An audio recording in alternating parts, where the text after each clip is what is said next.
우리가 학교에서 배우고 또 평화와 대화의 상징이라고 굳게 믿어왔던 민주주의, 만약 그 민낯이 우리가 알던 것과 전혀 다르다면 어떨까요? 여러분이 알던 모든 상식이 바로 오늘 여기서 무너질 겁니다. 자, 우리 보통 민주주의 하면 뭐가 떠오르죠? 그렇죠. 국회에서 신사들이 토론하고 대화로 문제를 풀고 뭐 그런 거잖아요. 참 아름다운 그림이죠. 어쩌면 환상에 가까울 정도로요. 그런데 말입니다. 과연 정말 그럴까요? 이 모든 게 우리의 눈을 가리고 있는 거대한 착각이라면 어떻게 하시겠습니까? 자, 첫 번째 장입니다. 민주주의라는 평화로운 착각.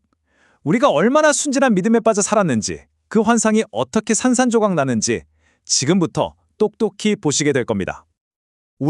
그러니까 민주주의 시대에 태어난 세대들은요, 평화와 민주주의에 대한 어떤 환상 같은 게 있어요. 국가기관은 당연히 법을 잘 지킬 거고, 뭐 권력 투쟁? 그렇게 심하지 않을 거라고 생각하죠. 근데요, 그거 정말 큰 착각입니다. 아주 치명적인 착각이에요. 이 말을 한번 보세요. 국가기관이라고 예외가 아니라는 겁니다. 그들 역시 자기 자리, 자기 출세를 위해서라면 법도 그냥 우습게 어겨버리는 거죠. 그리고 자기가 법을 어겨가면서까지 밀어준 세력이 이기면 어떻게 될까요? 그 불법은 충성이 되고 처벌 대신에 승진이라는 상을 받게 되는 겁니다. 바로 이게 민주주의 국가 안에서도 고위 관료들이 왜 그렇게까지 무리하게 충성 경쟁을 벌이는지에 대한 명확한 대답입니다. 이게 바로 우리가 마주한 현실이라는 거죠.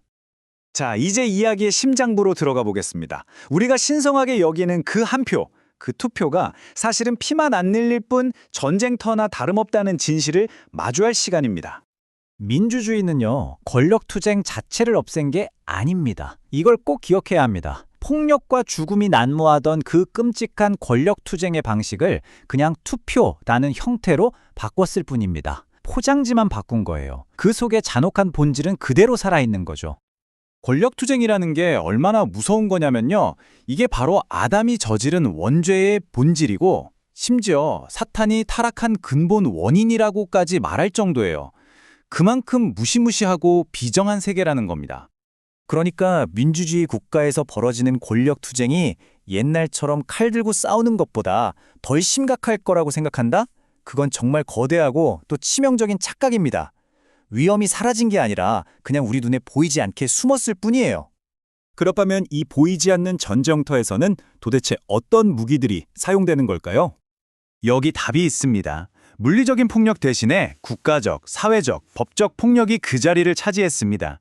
대놓고 죽이는 대신에 사회적으로, 정치적으로 사람을 죽여버리는 거죠. 이게 바로 현대판 처형 방식입니다.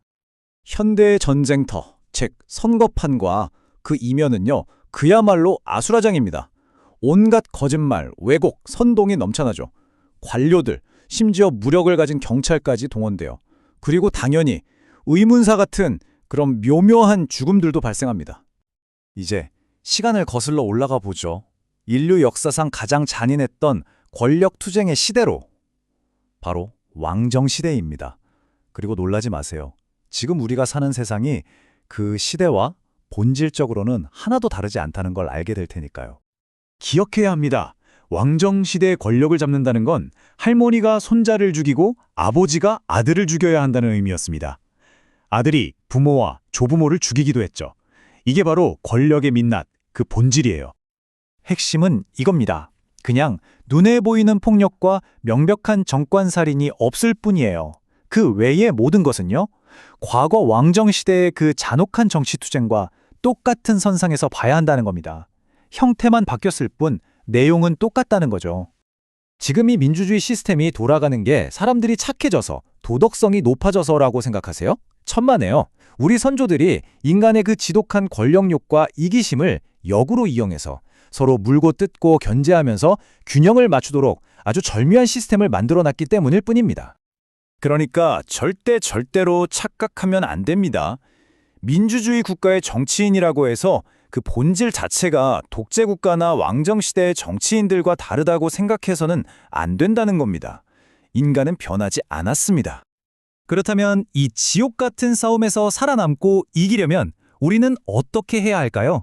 마지막 장입니다. 바로 악마와 싸우는 자의 마음가짐에 대해서 말이죠. 먼저 상대를 정확히 알아야 합니다. 그들은 우리를 국정 운영의 파트너로 보지 않아요. 그들에게 우리는 철저히 때려 부숴야 할 존재일 뿐입니다. 그들의 싸움은 순수한 증오에서 나옵니다. 그러니 대화나 타협, 애초에 불가능한 겁니다. 그들에게 어떤 도덕성이나 대화를 기대한다? 그건 그냥 순진한 망상입니다. 왜냐하면 그들은 처음부터 우리를 대화 상대로 여기지 않으니까요. 그들은 아스팔트 위에서 최루탄 맞아가면서 이 체제에 대한 증오를 키워온 사람들입니다. 당신은 그냥 제거해야 할 대상일 뿐이에요.